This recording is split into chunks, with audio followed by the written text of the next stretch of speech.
Today I'm going to be replacing the wiper blades on this 2002 Chevy S10.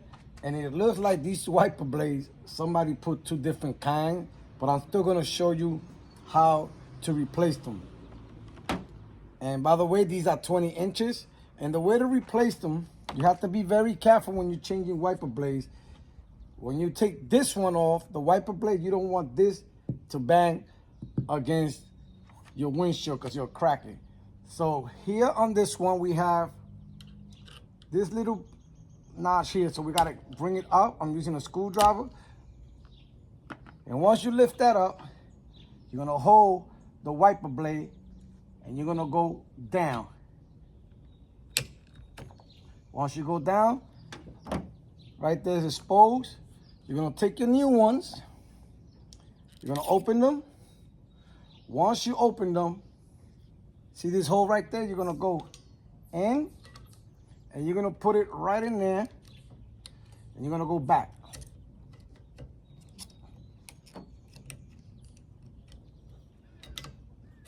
There it goes. Then you lock it. Make sure it's locked. Take out this little film that it has.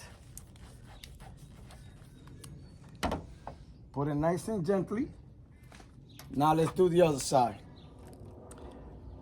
As I suspected, they are two different wiper blades. So we're gonna do almost the same thing we did over there. We're gonna take this out of here and you're gonna bring it up. Once you bring it up, what you do is you hold it and you bring it down. Like I said, be careful. You don't want this to hit your window. You take your new wiper blades, you open it. What you want done is this, like this little notch here, you want it to go right in here. So all you do is you go this way.